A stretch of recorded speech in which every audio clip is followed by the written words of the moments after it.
নমস্কাৰ দৰ্শকসকল, আজি আমি বনাবলৈ গৈছোঁ এটি বিলাহীৰ টেষ্টি ৰেচিপিটো। আহকচোন চাওঁ। তো এয়া বিলাহী লৈ লৈছোঁ। তো বিলাহীটো আমি ভালদৰে অলপমান ডাঙৰ ডাঙৰকৈ কাটি লৈ ল'ম, যাতে ভাজতে অলপমান ভাল হয়। তো বিলাহীটো এটা বাটিত ৰাখি দিছোঁ।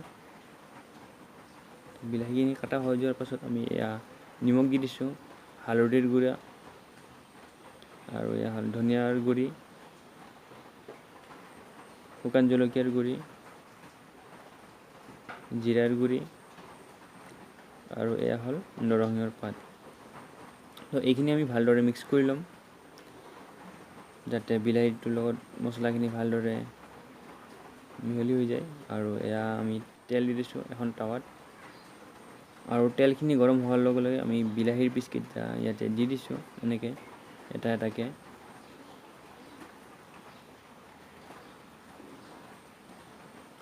ভালদৰে আমি দি দিছোঁ এনেকৈ। তাৰপাছত কিছু সময়ৰ পাছতে যেতিয়া তলপিঠিটো লাল হৈ গৈছে অলপমান, তো আমি ওলটাই দি দিম এতিয়া। তো এয়া চব অলপ অলপ লাল হৈ গৈছে তলপিঠিটো।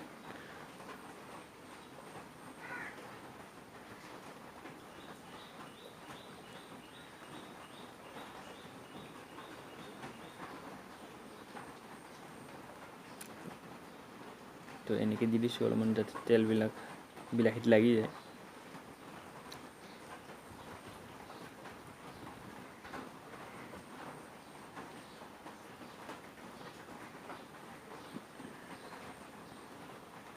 তো কিছু সময়ৰ পাছত আৰু এবাৰ আমি ওলটাই দি দিছোঁ।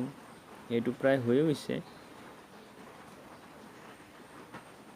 ধুনীয়াকৈ লাল হৈ গৈছে।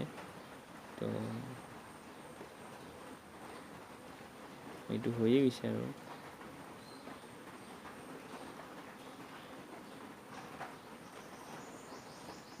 চব ধুনীয়াকৈ সিজি গৈছে। এনেতো বিলাহী কেঁচাও খায়, তথাপিতো আমি এইটো অলপমান ভালকৈ সিজাইছোঁ।